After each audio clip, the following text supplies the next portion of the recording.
Hi guys, అందరికి నమస్తే. నా పేరు ఏబు, మీరు చూస్తారు మిస్టర్ ఏబిడి ఛానల్. ఈ రోజు ఈ వీడియోలో వచ్చేసి మన తెలుగు రాష్ట్రంలో అంటే మన హైదరాబాద్లోనే ముగ్గురు అంటే ఫ్యామిలీలో ఉన్న ముగ్గురు వచ్చేసి దేవుడు పిలుస్తున్నాడు అని చెప్పేసి సూసైడ్ చేసుకోవడం జరిగింది అనమాట. దాని గురించి వీడియోలో మాట్లాడుకుందాం. వాళ్ళు మన ఛానల్కి కొత్తగా వస్తే లైక్ చేసి సబ్స్క్రైబ్ చేసి మాత్రం మర్చిపోకండి.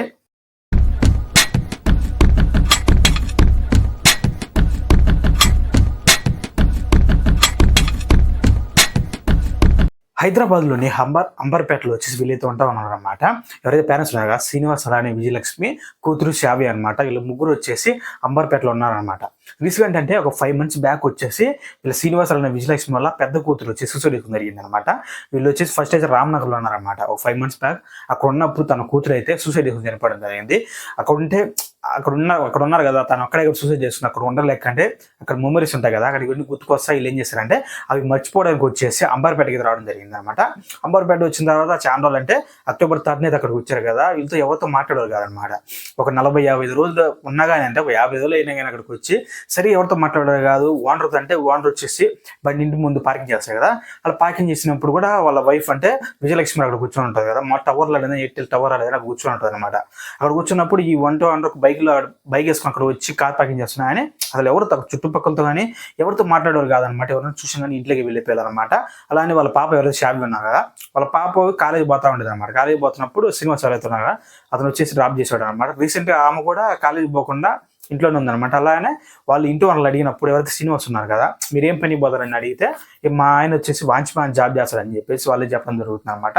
సర్లే అని చెప్పేసి వీళ్ళు ఇంటికి రెంట్ ఇచ్చారు. ఒక 40-50 రోజులు బాగానే ఉన్నారు. కానీ రీసెంట్ ఒక కొన్ని రోజుల ముందు వచ్చేసి పక్కింటి వాళ్ళని ఎదుంటి వాళ్ళకి ఏం చెప్పారంటే మమ్మల్ని దేవుడు పిలుస్తున్నాడు, మేము వాళ్ళ దగ్గర పోవాలని చెప్పేసి వీళ్ళతో వాళ్ళతో చెప్తా ఉన్నారు అనమాట. వీళ్ళు ఏమనుకున్నారంటే వాళ్ళ పాప చనిపోయింది కదా రీసెంట్గా, ఆ డిప్రెషన్లో ఏమన్నా వీళ్ళు మాట్లాడుతున్నారని చెప్పేసి వాళ్ళు కూడా సైలెంట్గా ఉన్నారు. వాళ్ళు కూడా అంత పట్టించుకోలేదు, సర్లేని కాంబో అన్నారు. కానీ వీళ్ళు వచ్చేసి చుట్టుపక్కల వాళ్ళకి ఏం చెప్తా ఉన్నారంటే మేము చనిపోతే దేవుడి దగ్గర వెళ్ళిపోతామంటే తన పెద్ద కూతురు ఎవరు చనిపోయారు కదా, తన దగ్గరికి వెళ్ళిపోతామని చెప్పేసి వీళ్ళైతే నమ్ముతా ఉన్నారు అనమాట. అలా వీళ్ళకి చుట్టుపక్కల చెప్పినప్పుడు వాళ్ళు ఏదో డిప్రెషన్ ఉండాలి మాట్లాడని చెప్పేసి వాళ్ళు కూడా పట్టించుకోలేదు. కానీ 2 days బ్యాక్ వచ్చేసి స్మెల్ అయితే వస్తూ ఉంది. కానీ ఆల్రెడీ వీళ్ళు రామ్నగర్లో ఉన్నారు కదా, రామ్నగర్లో ఉన్నప్పుడే వాళ్ళ కూతురు చనిపోవడం జరిగింది కదా. అక్కడ చనిపోయినప్పుడు వీళ్ళు వచ్చి సూసైడ్ చేసుకొని ట్రై చేశారంట 2-3 సార్లు. అంటే ఒకసారి 2 సార్లు ట్రై చేశారంట. వాళ్ళ సిస్టర్ చెప్తా ఉంది మొన్న నిన్న వచ్చినప్పుడు అక్కడికి వచ్చేసి. నిన్నంటే ఏం జరిగిందంటే వాళ్ళ సిస్టర్ వచ్చి కాల్ చేస్తూ ఉంది, ఎవరైతే శ్రీనివాస్ ఉన్నారు కదా, వాళ్ళు కాల్ చేస్తామంటే లిఫ్ట్ చేయట్లేదు అన్నమాట. 2 రోజుల నుంచి ట్రై చేస్తాను కానీ లిఫ్ట్ చేయకపోతే ఈమెకి ఎందుకు డౌట్ వచ్చేసి అంబర్పేటకు వచ్చేసి చూస్తా ఉంది. పోయేసి కిటిలో చూస్తే ఒకసారి ఏడ్చుకుంటూ వచ్చి బయటకు వెళ్ళిపోయింది అనమాట. వీళ్ళైతే సూసైడ్ చేస్తున్నారు కదా, కరంపు వచ్చేసి ఆమె ఏడ్చుకుంటూ బయటకు వచ్చేసి పక్కన నాకు ఇంటి పైన ఉన్న ఒక అబ్బాయి దగ్గర ఫోన్ తీసేసుకొని పోలీస్కి అయితే ఫోన్ చేయడం జరిగింది. కానీ ఫస్ట్ అందరూ ఏమనుకున్నారంటే ఫస్ట్ ఇద్దరు సూసైడ్ చేస్తున్నారంటే కిటికీ ఎదురుగానే ఇద్దరున్నారు అనమాట. అంటే ఆ పాప అలానే వాళ్ళ అమ్మ ఇద్దరు కూడా కిటికీ ఎదురుగా ఊరేసుకున్నారు. అలానే ఎవరైతే శ్రీనివాస్ ఉన్నారో ఆయన వచ్చేసి తలుపు బ్యాక్ సైడ్ అయితే ఊరేసుకున్నాడు. వీళ్ళు ఊరేసుకున్నారు కాబట్టి తీసేటప్పుడు వచ్చి వీళ్ళు ఏదో అన్నం తిని ఉంటారు కదా, ఆ యూనివర్సిటీ బయట ఉన్నాయని చెప్పేసి అక్కడ వాళ్ళందరూ కూడా చెప్తా ఉన్నారు. అంటే అక్కడున్న చుట్టుపక్కల ఉన్న ఏం చెప్తా ఉన్నారంటే వీళ్ళు వచ్చేసి మూఢనమ్మకంతో ఇలాగ సూసైడ్ చేసుకుంటారు. అంటే వీళ్ళు ముందే చెప్పారు కదా, ఇలా మీరు ఇక్కడ ముందే సూసైడ్ ఇలా చనిపోతే మనం దేవుడి దగ్గర వెళ్ళిపోతామంటే చనిపోయిన నా పెద్ద కూతురు దగ్గర వెళ్ళిపోతామని చెప్పేసి వీళ్ళే చెప్తా ఉన్నారు అనమాట.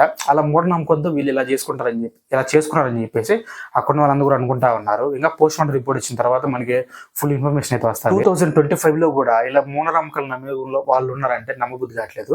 ఇలాంటి ఇన్స్టాలు చూసినప్పుడు అయితే నమ్మాలి, తప్పదు. ఇదిగా ఇవాళ వీడియో. మన ఛానల్ కొత్తగా వస్తే లైక్ చేసి సబ్స్క్రైబ్ మాత్రం మర్చిపోకండి.